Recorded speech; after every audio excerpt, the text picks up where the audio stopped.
Past and future, और इन्हीं 3 प्रकारों को 4-4 भागों में बांटा गया है। और टोटल मिलाकर के ये हो गए 4 तिया 12। और इन्हीं 12 भागों को समझाने का मैंने आज वादा किया था, तो जरूर समझाऊंगा। लेकिन उससे पहले मैं आपको बता दूं, अगर ये 12 भाग आपने समझ लिए तो पूरे टेंस समझ लिए, क्योंकि सारे टेंस इन्हीं 12 भागों में है दोस्तों। लेकिन ये 12 भाग हमें आसानी से समझ में आए, इसके लिए मैं सुविधा करना चाहता हूं। यानी इनको समझने से पहले एक चीज हम समझ लेते हैं, बहुत ही इंपॉर्टेंट चीज है, इसको समझे बिना हम टेंस नहीं समझ सकते। सब्जेक्ट, ऑब्जेक्ट और वर्ब, ये 3 नाम आपने कहीं ना कहीं, किसी ना किसी, कोई ना कोई जगह पे जरूर सुने होंगे। इन तीनों में सबसे महत्वपूर्ण चीज है वर्ब। वर्ब को हम हिंदी में बोलते हैं क्रिया, या कह लो कोई काम। सब्जेक्ट का मतलब कोई भी व्यक्ति, जैसे मैं, तुम, रमेश, सुरेश, गीता, सीता वगैरह वगैरह। और ऑब्जेक्ट का मतलब कोई चीज, कोई वस्तु। अब ये तीनों मैंने बता दिए, तीनों समझ में आने के लिए हमको एग्जाम्पल लेने पड़ेंगे। पहला एग्जाम्पल मैं लेता हूं, मैं फुटबॉल खेलता हूं। I play football. इसमें आई सब्जेक्ट है, फुटबॉल ऑब्जेक्ट है, और प्ले वर्ब है, क्रिया है। अब आपने वर्ब की फर्स्ट, सेकंड और थर्ड फॉर्म का नाम तो सुना ही होगा। यह किस काम आती है, समझाता हूं। देखिए, अभी हमारे पास वाक्य है मैं फुटबॉल खेलता हूं, आई प्ले फुटबॉल। इसमें प्ले जो है ये वर्ब है, और प्ले वर्ब की फर्स्ट फॉर्म है।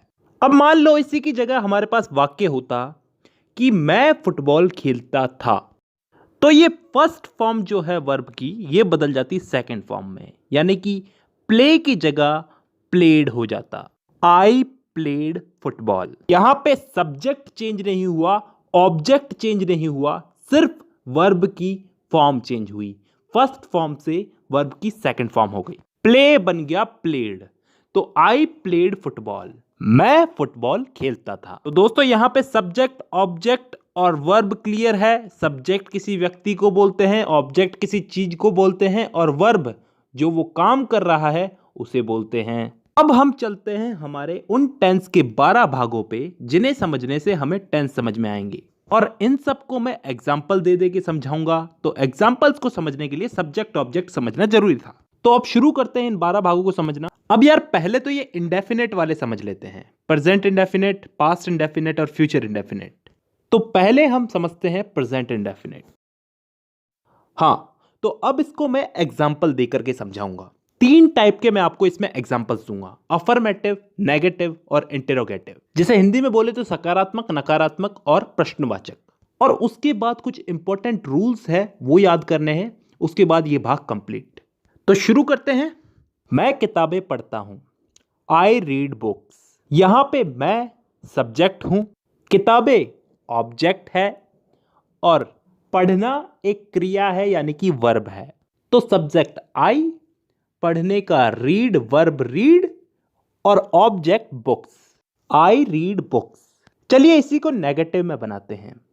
मैं किताबें नहीं पढ़ता हूं, I do not read books. यहां पे ये डू नॉट क्यों आया ये मैं बाद में समझाऊंगा, लेकिन अभी इतना समझो कि यहां पे आई वही सब्जेक्ट, रीड वर्ब, और किताबें बुक्स ये ऑब्जेक्ट।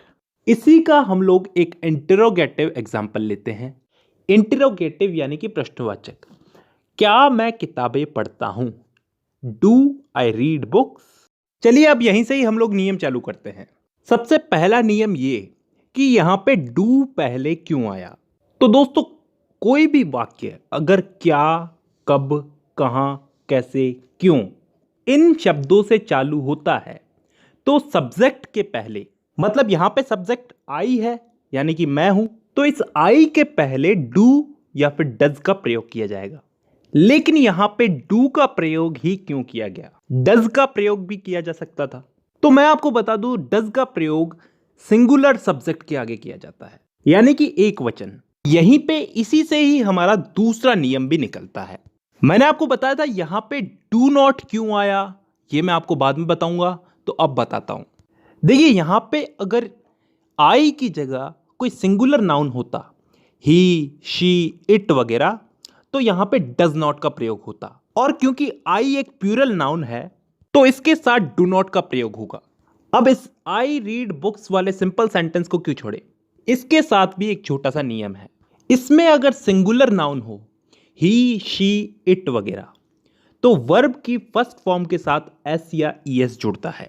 जैसे he goes to college, he reads book.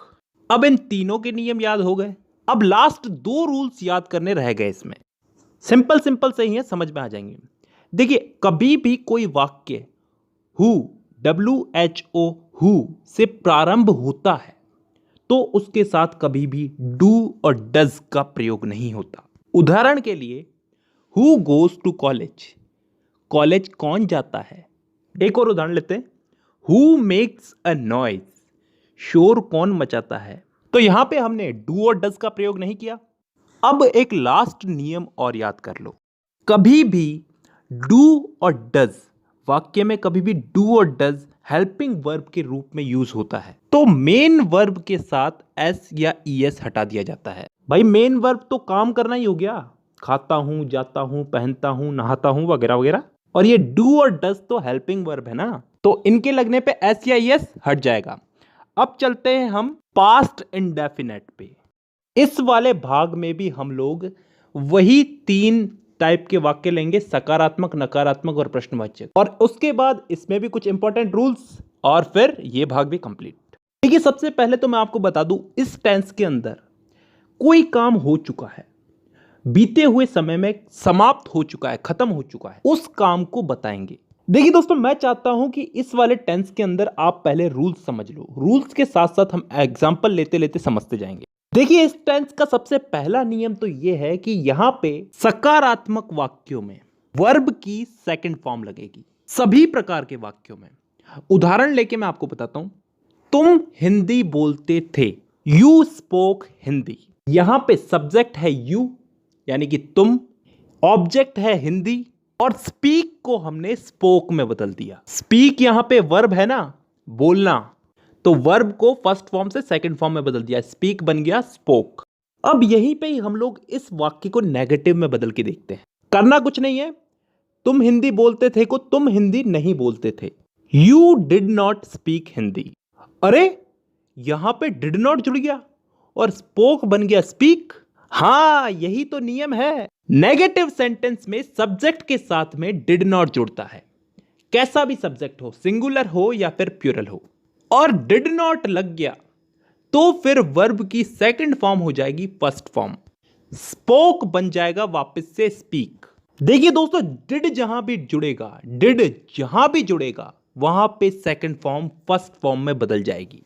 अब इसी को ही हम इंट्रोगेटिव में बदल के देखते हैं, यानी कि प्रश्नवाचक में बदल के देखते हैं। तो कैसे बोलेंगे इसको, क्या तुम हिंदी बोलते थे, डिड यू स्पीक हिंदी। तो दोस्तों, अब यहां पे डिड पहले आ चुका है। प्रेजेंट इंडेफिनेट में हम लोग डू डज का प्रयोग कर रहे थे प्रश्नवाचक वाक्यों में, पहले हम डू डज ही तो लगा रहे थे ना, यहां पे हम डिड से वाक्य प्रारंभ करेंगे। डिड यू स्पीक हिंदी, और स्पीक यानी कि वर्ब की फर्स्ट फॉर्म, स्पोक नहीं है, यहां पे स्पीक है, तो स्पीक यहां पे इसलिए आया है क्योंकि डिड लग गया यहां पे, और डिड जहां भी लगेगा वहां पे वर्ब की फर्स्ट फॉर्म आएगी ही आएगी। ठीक है, ये तीनों वाक्यों में तीनों के नियम याद हो गए। अब एक लास्ट नियम और याद कर लो, पिछले वाला ही है।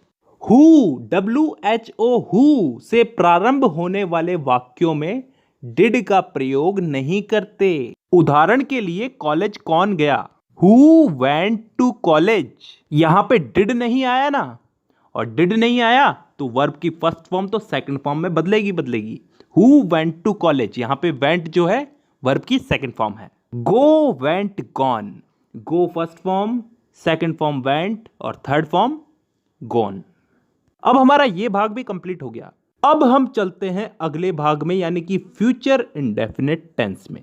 इसमें भी वही तीन टाइप के वाक्य, अफर्मेटिव, नेगेटिव और इंट्रोगेटिव, उसके बाद कुछ इंपॉर्टेंट रूल्स, और फिर आज की क्लास की छुट्टी। तो शुरू करते हैं। देखिए, इस वाले टेंस में भविष्य में होने वाले किसी भी काम, कोई सा भी काम हो, उसके लिए इस टेंस का उपयोग करते हैं।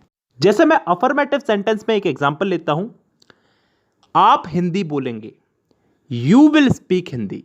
यहां पे विल लग जाएगा, विल, ठीक है, इसके साथ वर्ब की फर्स्ट फॉर्म लगेगी। देखिए यहां पे मैंने स्पीक बोला है, स्पोक नहीं बोला, तो बस इतना याद रखना है। देखिए शैल और विल का उपयोग होता था पहले, लेकिन अब ये लफड़ा नहीं है, तो आप सिर्फ विल ही याद रखो, हर वाक्य में विल ही लगेगा। अब इसी को ही हम नेगेटिव में लेते हैं।